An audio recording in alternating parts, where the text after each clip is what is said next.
So this is my You Can Do This video, and I want to take this time to talk to you guys a little bit about why this project is so important to me and why it's so near to my heart.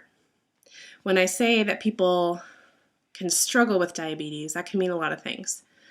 For me, it meant a good deal of depression. Some of mine was diabetes focused, some of it was just life in general. And I think that for me, a lot of it was amplified because I also have hypothyroidism, and it went undiagnosed for a really long time, like probably a few years. And so as bad as things were on their own, it just sort of made it that much worse.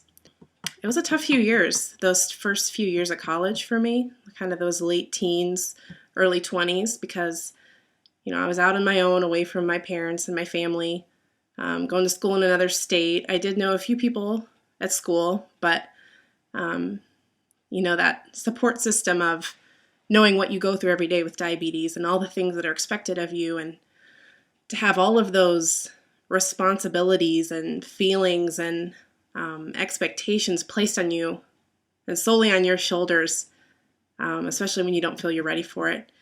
It's a lot to be responsible for. I can't say that I was successful at living with diabetes for a long time. As a kid, my parents helped me a lot. So, I had good control pretty much thanks to them.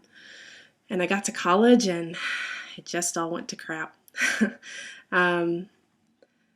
I can remember having A1Cs. I'm pretty sure I had a 12.1 at one point. I wasn't checking my blood sugar, maybe once a day. I was on multiple daily injections at the time. I would, forget to take Lantus, or I'd forget to bolus for a meal, or I would not bolus on purpose for a meal because, at that time in my life, I wanted to be different, but I also didn't want to stick out for health reasons. So if I wasn't at a place that I could do an injection, then my choice was not to do it, to wait until I could go to a bathroom or wherever. There were times I went to outdoor concerts and didn't bring insulin with me, which is just amazing to me now, but it sure made sense at the time. I dealt with a lot of feelings at that time as my own mortality sort of became something I started thinking about because I knew I wasn't taking care of myself. Here's the part where I'll start crying. And I had an endocrinologist that I'm sure this was what she thought I needed to hear. And maybe in retrospect it was, but at the time I just didn't want to hear it. And this was when I had that really high A1C, and she said, if you're trying to kill yourself, you're doing a really good job. That's not what you want to hear. That's not encouraging or supportive or helpful at all, really. And so then you kind of get into that spiral of, well, I'm not taking care of myself and I don't feel good, but what's the point? Because I'm already so far down the hole. Why should I keep trying? It just seems so futile, and like you can't control what's happening to your own body. There's something I want to share with you guys that I haven't shared with too many people in my life.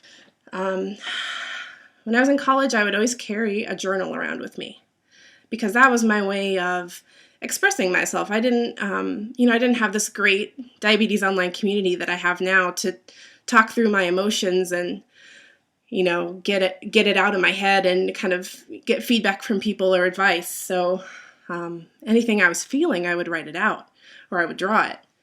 So I got a couple things I want to show you guys. It's not pretty. So here's one.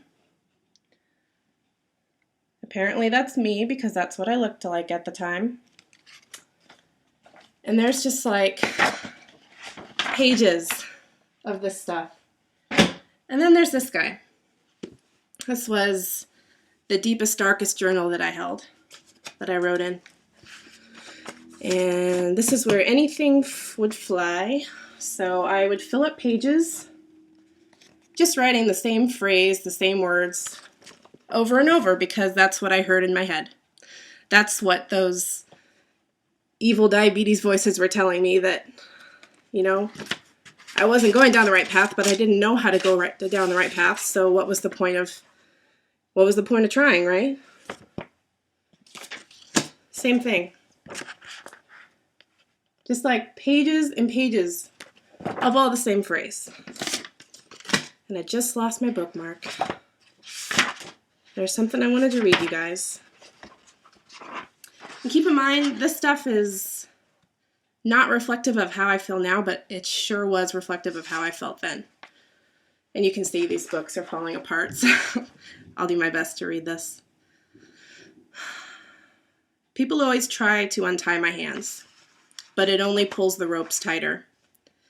I can't unlock the cage my heart resides. Its roots have grown too well. I'm always twisting, clawing at these walls, but it turns out these walls are my own flesh. I bleed a lot. You don't realize, no one can. I've built these walls too thick. You can scream, but I'll never hear you. There is no comfort in pain. So when the time is right, I'll cut myself all alone so that when I die, I'll keep the pain inside. And I wasn't kidding, you guys. Something else I don't talk about. I don't know if you can see this. See these two dots here? I put cigarettes out in my arm. And because I was an art major, I had tools at my disposal. X-Acto knives, razor blades. So my way to deal with those feelings at that time was to hurt myself. It's not a good way to deal with your feelings, I'll tell you that. And especially when your A1C is at 12 and you're burning your arm, those scars don't go away because you can't heal when your blood sugar's that high. Your body just says, okay, you're going to have scars there. So now I have scars on my arm that I have to explain for the rest of my life. So my point is, if you're having a tough time living with diabetes, I totally get that. But I also want you to know that even when it gets super tough, you can bounce back from that. Talk to people. You won't want to because you won't think they'll get it, but you need to talk to people. And I wish that I had. I know what that's like. But you can come through the other side and have an awesome life. You just need to get through that tough stuff. So please stick with it. Talk to me, talk to anyone in the online community, talk to a doctor, talk to anyone you need to. Because if diabetes has taught me anything, it's taught me that you can do this and that you're never alone.